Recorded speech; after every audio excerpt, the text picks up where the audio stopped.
presentation of HBO Sports, the network of champions.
Tonight on Boxing After Dark, you'll see an action-packed doubleheader. In the main event, 122-pound champion Erik Morales fights in his hometown of Tijuana, Mexico, against a man with his back to the wall, American Junior Jones.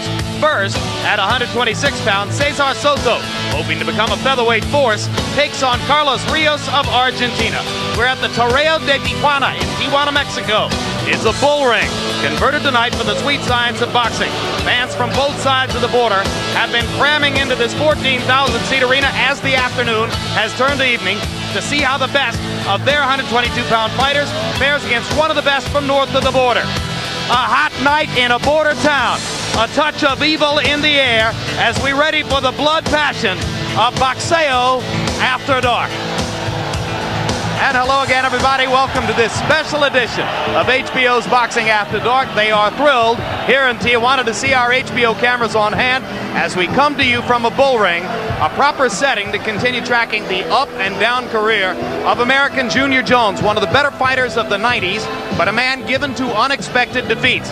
And after being knocked out in his last fight by Kennedy McKinney, Jones needs a win tonight to stay at the top level of the sport. He could scarcely have picked a tougher assignment, taking on an unbeaten 23-year-old champion in his hometown of Tijuana in this extra special setting in a bull ring. It should be quite a night. That'll be the main event. We've got another fight first. Working with us, as always, HBO boxing analyst Larry Merchant. Larry, let's talk with you about the main event coming up, Morales against Jones. This is a thriving gambling town. Casinos in Tijuana offer bets of all kinds on American sports events and sports events around the globe. But for the last 48 hours, you couldn't put a bet on Morales-Jones. What happened? It's a little mysterious, Jim. Morales is a 2-1 favorite, and instead of adjusting the odds upward or downward depending on how much money is bet on each fighter, it suddenly just disappeared. They just dropped it like a hot tamale. The logic of this is that they couldn't find anybody in Tijuana to bet against their hometown hero, Morales. But there is a sexier theory, which is that the savvy boxing fans here know that Junior Jones is 34-0 against Mexican fighters. Why waste your hard-earned pesos on that kind of proposition? And that dovetails with a story which is unconfirmed that we have heard, that an American savvy bettor came across the border and bet $100,000 on Junior Jones, which might better explain why this proposition just was suddenly dropped off the map, out of the world. What it reminds us of, Jim, is that the real risk takers are not the odds makers, Jim. They are the fighters. As Junior Jones said, this is to win everything or to lose everything. All right, well, we'll see that later on. Him in line for a possible second chance against Luisito Espinosa of the Philippines, and that fight may not take place if it happens in Manila, where Soto last fought against Espinosa before 300,000 fans rooting for the Philippine fighter. Because of the economic crisis in the Philippines, we're told that Espinosa is likely to be fighting in the United States sometime soon. Maybe Cesar Soto will be coming north of the border to meet him there. Right now, we've got an opportunity to talk live with the two combatants you'll be seeing via pay-per-view next Friday night in Las Vegas. Oscar De La Hoya meeting Julio Cesar Chavez for the second time in their careers. You'll recall that De La Hoya got a fourth-round technical knockout of Chavez 2 years ago. They both join us live tonight. De La Hoya from his training camp in Big Bear, California, and Julio Cesar Chavez from Breckenridge, Colorado. When we interview Julio, our interpreter Ray Torres, who's standing next to me, will interpret both the questions and the answers. So, Oscar, I'll start with you. The obvious question, having already scored a victory over a seemingly aged and fading Julio Cesar Chavez, there are many in the sport who wonder, what could you possibly prove by fighting him again? Well, Julio Cesar Chavez, every fighter out there wants to be like him because he had a very prosperous career. This fight here, I always said it's personal. Till this day, till right now, it's personal, and once I step inside that ring, it's all business, and I'm gonna fight like I never fought before. Is it about wanting to punish Chavez because he cited a cut in training before the first fight as the reason you were able to cut him in the first round and win the fight? No, this fight is all about respect. You know, every fighter goes up inside that ring to earn his respect, and the first time around, I had no respect whatsoever. So this time, I'm really taking it personally. By going inside that ring and doing my job and taking that victory. Julio, as you sit there in Colorado, and once again Ray Torres will interpret the question, is what's at stake here for you a chance to salvage some of your respect and your glory after losses and draws in recent fights which have diminished it? Julio, lo que va a pasar en esta pelea que viene con Oscar es algo que tú quieres que te salve un poco de respeto después de una derrota y un empate. ¿Entendiste la pregunta? No, no te escuché bien. Ok, él quiere decir que lo que va a pasar en esta pelea, lo que tú esperas es que para tú ganar un poco de respeto después de una derrota ante Oscar y un empate ante Miguel Ángel. Bueno, yo estoy sumamente seguro de mí mismo. No me importa lo que diga De La Hoya, ni lo que digan sus representantes, ni lo que digan los expertos. De La Hoya dice que yo no le di el respeto que él se merecía en la primera pelea. No se lo di porque realmente no hubo pelea, él lo sabe perfectamente bien, pero si quiere seguir con su ego, pues allá él. Okay, Julio. Definitivamente, si piensa que va a agarrar una pelea facilita el día 18, se equivoca. Julio says, I'm very confident in myself. I don't care what De La Hoya says. I don't care what the boxing experts say. I didn't give him respect because in reality, he didn't really beat me. So it's going to be a different fight come the 18th of September. Julio, you'll be fighting at 147 pounds. Can that possibly be good for you? Julio, vas a pelear en las 147 libras. ¿Eso es bueno para ti?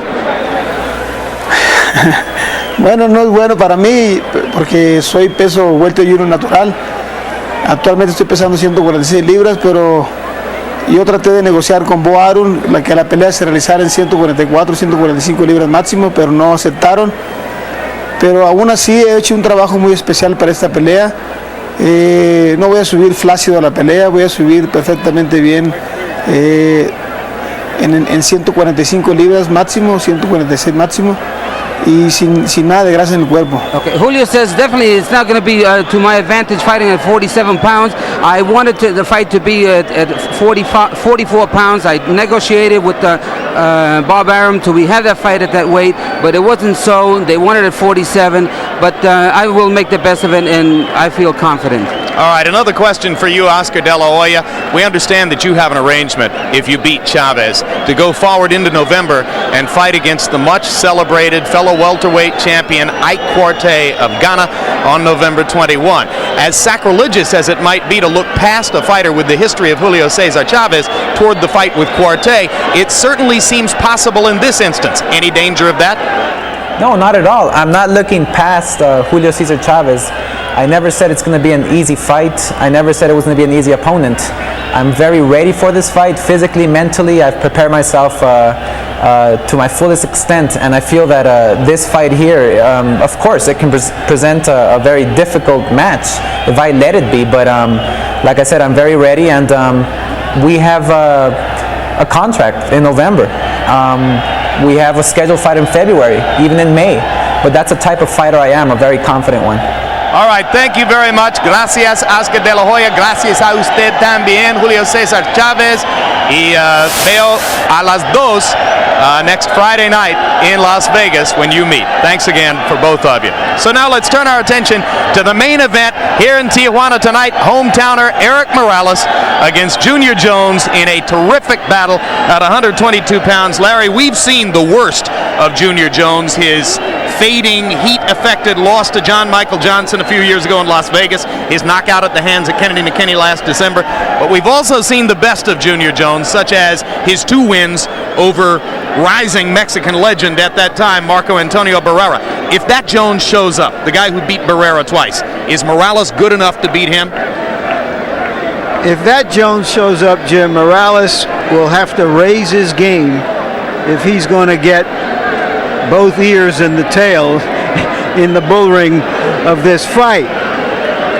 Getting the ears and the tail is the way a bullfighter is rewarded when he does a clean, noble, graceful, courageous dispatching of his bull.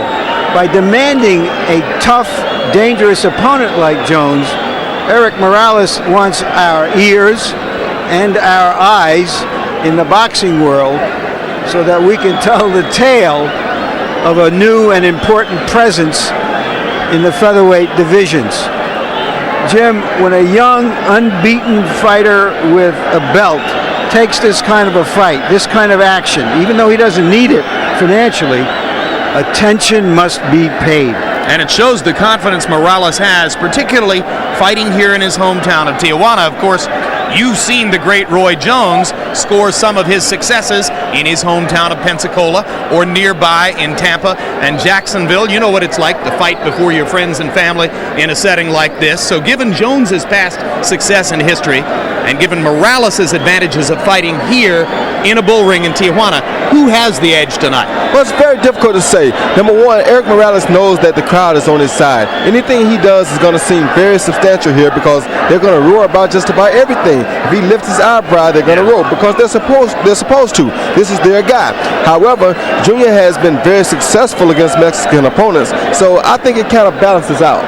I mean, it's difficult to say who's got the edge, but when you're in home, you got to feel that advantage. One thing's for sure, it won't be a chess match. These are contact fighters. Let's take a look at the tail of the tape between Junior Jones and Erik Morales. And you will see that Morales, at 22 years old, is 5 years younger than Junior. They're both about 5 feet 8 inches tall, a 1-inch reach advantage for Morales. He weighed in a quarter pound under the limit. Morales has gained a little bit over 12 pounds since last night, and Junior Jones has put on 17. Rules of the bout with our unofficial ringside scorer, Harold Letterman. The Erik El Terrible Morales Junior Jones fight is scheduled for 12 rounds. Now, we're outside the United States that are a little bit different tonight, Jim. There is no standing 8 count. The 3 knockdown rule is in effect. Only the referee can stop the fight, and you can be saved by the bell in the 12th and final round only. Jim. Junior Jones will be first into the ring. And what an entourage he brings with him. You see Lou Duve in the foreground. Also with Jones tonight, the great cut man Al Gavin right behind him. Don Turner, who has been a trainer to Evander Holyfield, as has the man who is Junior's primary trainer now, Tommy Brooks. This is one of the very best corners, not just in boxing, but in the recent history of boxing, Larry. And Junior says he proved in his last fight that there is no such thing as a home court advantage in boxing because, of course, he was stopped by Kennedy McKinney in his hometown. And if the brilliance of the corner weren't enough, Jones trained for this fight 2 weeks with Evander Holyfield in Atlanta, 2 weeks with Pernell Whitaker in Norfolk, Virginia, and then a period of time at altitude to get himself in top condition. A closer look at Junior Poison Jones.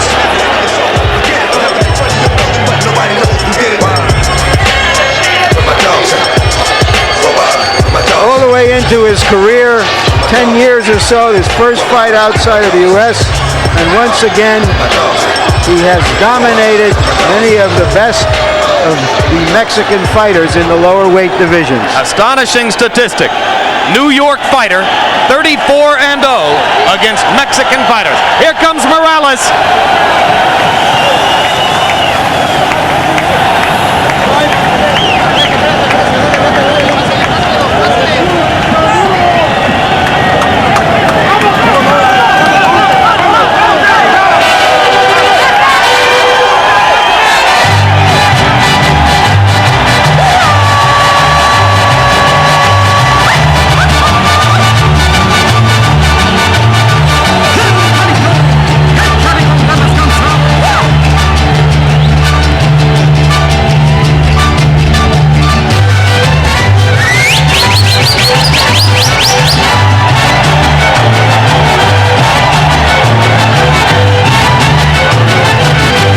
A closer look at the man they call Terrible. Undefeated in Tijuana as everywhere else, and once again a reminder, oddly enough, no odds, no betting in this betting happy place.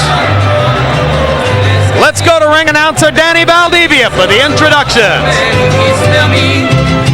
Bob Arum's Top Rank Incorporated, HBO, and Cerveza Corona present the HBO Boxing After Dark main event of the evening. Super Bantamweights, 12 rounds for the WBC Super Bantamweight Championship of the World. This championship bout has been sanctioned by La Comisión de Box y Lucha Libre de Tijuana, Ramón Espinosa, chairman, and the World Boxing Council. Supervising at ringside, the president, Jose Sulaman, and the vice president from Puerto Rico, Hector Garcia. Judging at ringside, los jueces from Thailand, Anik Hong Tong Kam. From England, John Keane. From Japan, Ken Morita. Our referee in charge from England, Larry O'Connell. And now, for pride and country, por orgullo y patria, in the blue corner, the challenger, wearing blue trunks with black trim. His record, 44 wins, 3 losses, 26 wins by knockout. En la esquina azul, el retador con 44 victorias, 3 perdidas, 26 de sus victorias por knockout. His weight, an even 122 pounds, pesando 122 libras, former 2-time champion of the world from Brooklyn, New York, Junior Poison Jones. In the red corner, wearing white trunks with black trim, undefeated in 30 professional bouts, with 24 of his wins by knockout. En la esquina roja, invicto en 30 peleas profesionales, con 24 de sus victorias por knockout.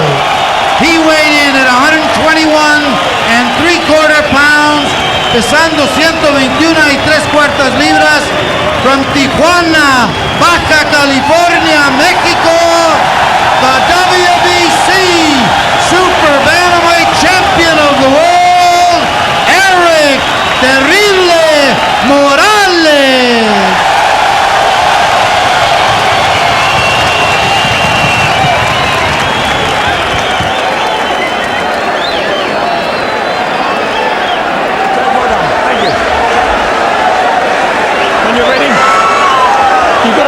Them first, haven't you? I already did. You already announced, right.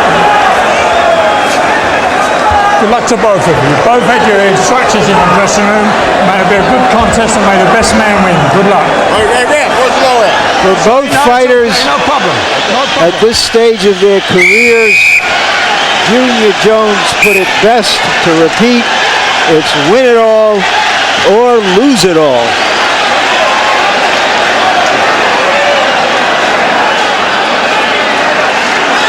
Junior Jones can box and he can punch. Erik Morales can box. I'm not sure, Roy, that he can punch at the same level with Jones. Well, he throws pretty good punches. He stopped the old guy that he took. Daniel Zaragoza. Yeah, he stopped Zaragoza with body shots, so he showed that he could punch. But this is only the second time that he's been in a big fight like this. Junior's been in these several times.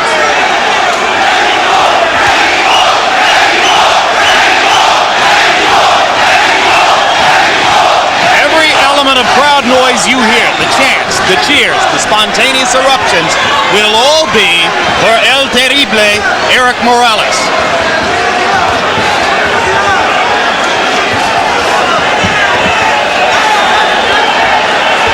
Neither man has landed much of anything in the first 50 seconds of the fight. Morales sneaking in a right-hand lead. And a hard right-hand counter by Jones. Morales was surprisingly aggressive in the opening moments of the fight until Jones landed that punch.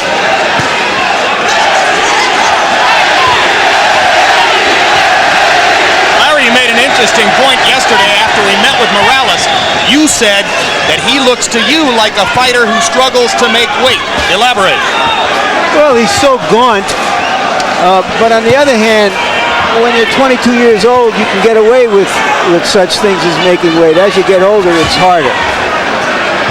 But it looks like he has as much body fat as a nail.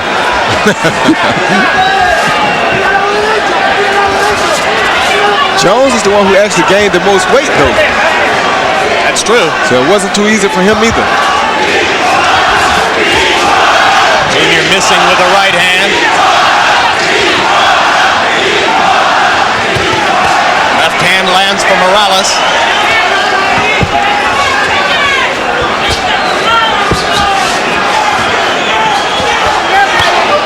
Left hand to the body by Jones. Junior trying to establish his jab. Morales staying at a distance and making Junior stretch that jab out early on. Well, Junior can't wait for Morales because Junior is not the waiting type fighter. The guy who pushes the issue is going to have the advantage here. When Morales sets up, Roy Jones, look at where he holds his left hand. Junior got an opening for a right hand here. No, it's not quite low enough for that, but what Junior is doing is Junior is countering Morales' straight right hand with his own straight right. He's caught Morales twice with that punch. Both times it may have stunned Morales a little bit.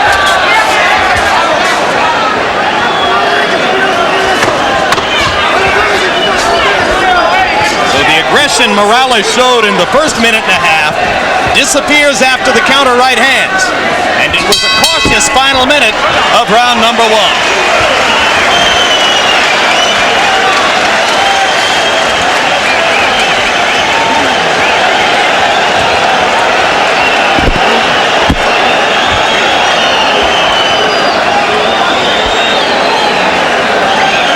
Again, our interpreter in Morales' corner will be Ray Torres. Okay, you gotta go to his right. Move around. Make sure you walk to the right so you get away from his right. But that, you gotta feint him. You gotta attack him. Don't risk it. Put your head down. You're starting to put it up in the air. Okay. All right? Your head's high. Don't relax on us now. Okay, this for all the marbles, baby. All right? Going straight back. 22 punches connected for Morales by CompuBox numbers in round number one. 15 of them were jabs. Jones landed more power shots, likely because of that counter right hand that Roy Jones described to you. You have Roy Jones Jr. doing commentary on Ivy Jr. Jones. So stick with us. We had two bulls in the first fight, two bullfighters in the second fight. One of these fights will get it right.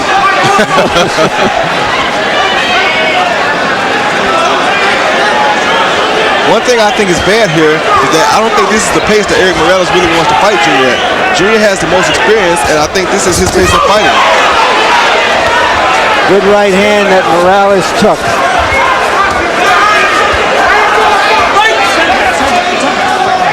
carry on. Box on. Morales known as a slower starter. He came on in the late rounds in his biggest win against Zaragoza. Now Morales goes back to attacking and lands a right uppercut as he forces Jones back against the ropes. I told you, whoever pushed the issue here is going to have the advantage. What Morales wants to do is to try to test Jones's endurance, which he has had a problem with from time to time in the past by pressing him early. I think Jones caught referee Larry O'Connell in the midsection as O'Connell was trying to break him up, and O'Connell took the punch pretty well.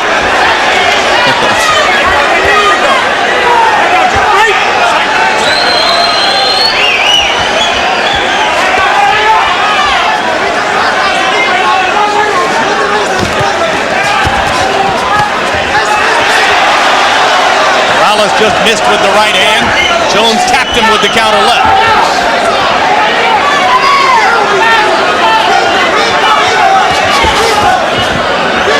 Junior started to pull the trigger on the right. Now he fires it.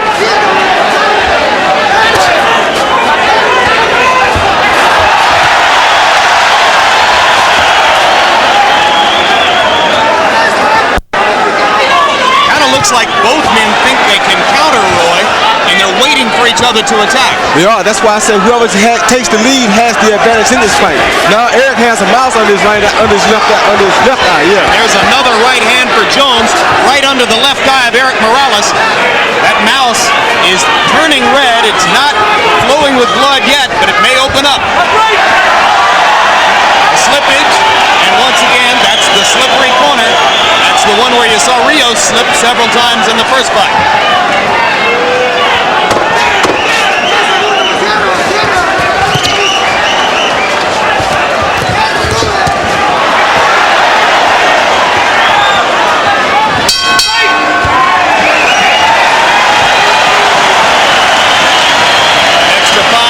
Of fighting as the fans in Tijuana get their money's worth. Junior featherweight division, Larry?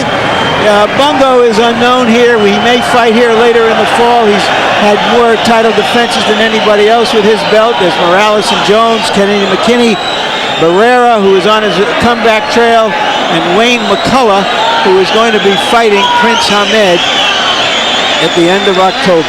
And we told you, every fighter in the 126-pound weight class with any identity whatsoever is looking for the fight against Prince Nassim. Likewise, all the 122-pound fighters. Listen, he's squaring up a little bit too much. Okay, yeah. Show him that jab when you get on the inside. Put that foot there and start letting him uppercuts go. Okay? All right, baby. Oh, well, the ref has a good stomach. I don't know, he wilted a little bit with that blow. According to CompuBox numbers through round 2, Erik Morales far more accurate with the jab, landing 26 out of 46, 57%. Junior Jones only 12 of 77. Yet Harold Letterman scores the first 2 rounds for Jones.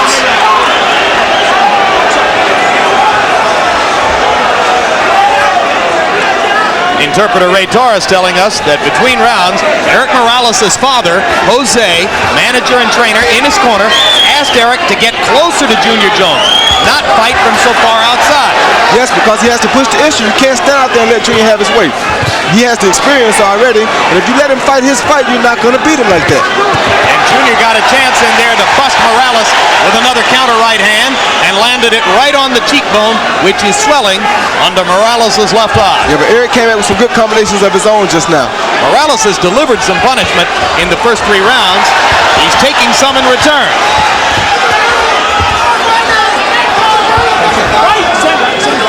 Don't pull down. Right, box on.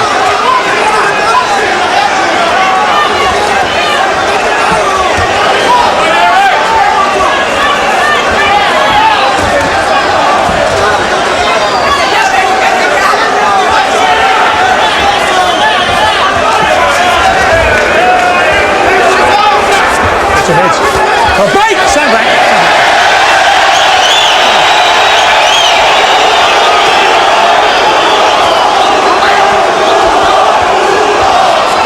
Erik is moving around to his right, moving away from Junior's power punch, which is Junior's right hand. That's why Junior's not throwing it as much this round. Set it up with the left. Oh, hard right to the body by Jones. A beautiful body shot. Morales folded into the ropes by that right hand shot right in the middle of the belly. I think he may be trying to let Junior punch himself out a little bit, though. Right! Stand back, stand back. I'm under a similar impression, Roy, that he feels he's a little stronger and in better condition. Reminiscent of what Kennedy McKinney was able to do against Junior Jones in New York when he weathered the Jones storm and then knocked out a weakened Junior who admitted himself afterward that he was punched out.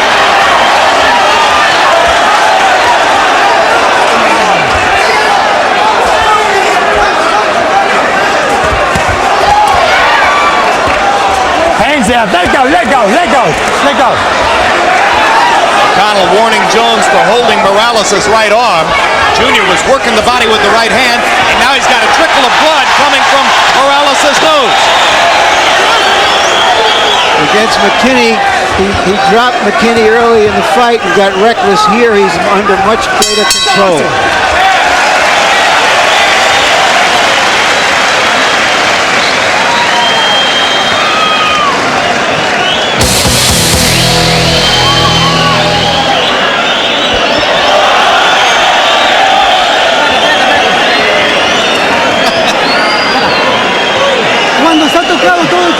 Okay, when you hurt him again, you got to finish him.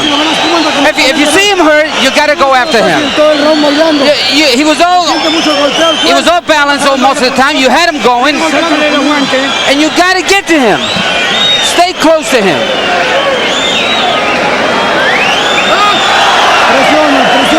Sure you pressure him. All right, yeah, 1, 2, 3. Either here or over the top, all right?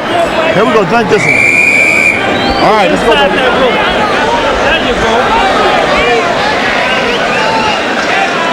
Jones said he's learned you have to earn a knockout. He's trying to earn it by fighting a more disciplined fight. But he's in there with a young, strong, well-conditioned, and very well-schooled fighter. And in round 3, Morales was the more accurate puncher, landing 24 of 53. According to CompuBox numbers, Jones 14 of 54. That's your head, son. Box up.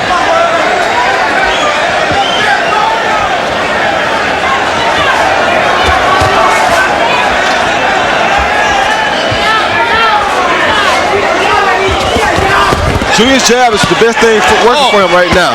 Good left hook inside by Jones. He landed a right cross flush and a left hook flush. Morales has certainly shown that he can take a punch in these first few rounds. Yeah, and Morales has very good ring posture here. He's keeping up good with Junior. He's not getting too close and he's not staying too far back. Yeah, he seems to be in better balance. This is a kid, Roy, who was raised in a home that had a gym. His father had been a fighter. He's been fighting since he's 5. He has beautiful balance.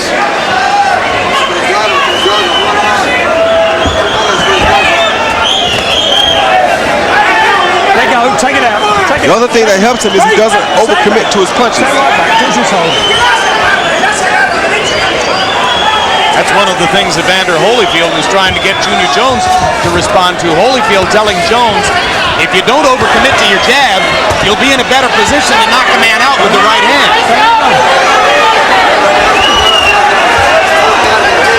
Watch your heads. Right! Stand back, stand back, stand back. Why not tell you?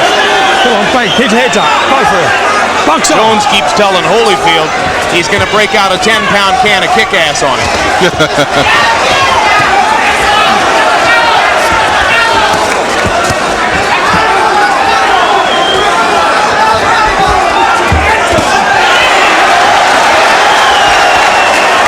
Both men having their moments in round number 4, and we're getting more action and more contact with each succeeding round. And down goes Jones.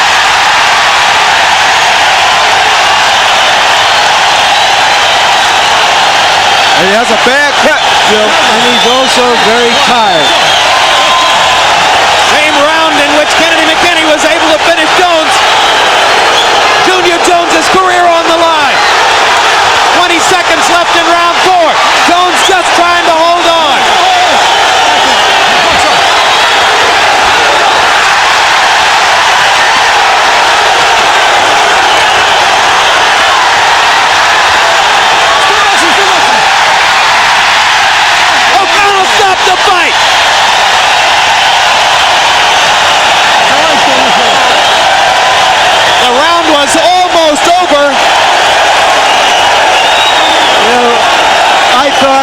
it was a reasonable stoppage, even though the round was almost over, because Junior was cut, hurt, and wobbling, and very tired. Tremendous performance by 22-year-old Erik Morales as he fulfills his promise in front of the hometown crowd. Very good right hand. He held his composition very good. I think that was the advantage for him late in the fight. He just held his composure throughout. He held his composure, waited for Junior to tire and start making mistakes. Junior started making mistakes with his balance, started leaving himself open after the big punches, and that's how Erik caught him. And if the rumor Larry heard was true, somewhere there's a guy who just lost a $100,000 bet on Junior Jones.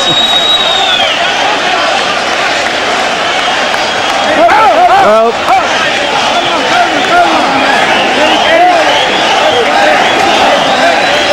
what a world of possibilities this opens up for young Erik Morales.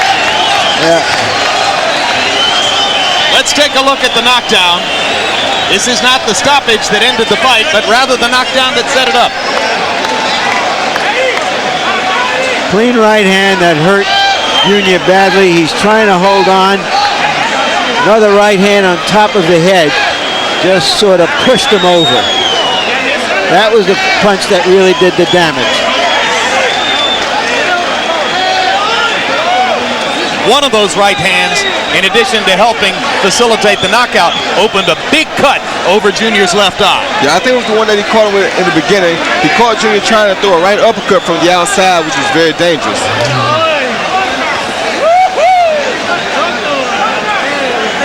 Good performance by Erik Morales. Now let's look at the stoppage. And by our clock, this would have been, I believe, within the last 5 seconds of the round. Right there, he got caught with another big punch, Jim. The referee thought he was through. I thought he was through, and I think it was a good stoppage. He was trying to fight back, but he was hurt. And, you know, those kind you have to respect. I think O'Connell did a very professional job throughout, including taking the body shot from Junior Jones in the one break. And I think you can indeed say that this was a professional stoppage. Yes, it was.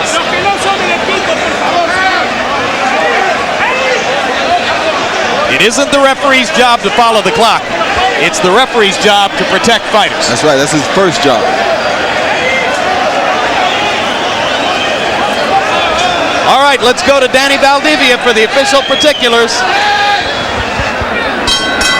Ladies and gentlemen, the winner by technical knockout in 2 minutes 55 seconds of the 4th round, and still the WBC Super Bantamweight Champion of the world, Tijuana's own Erik Terrible Morales.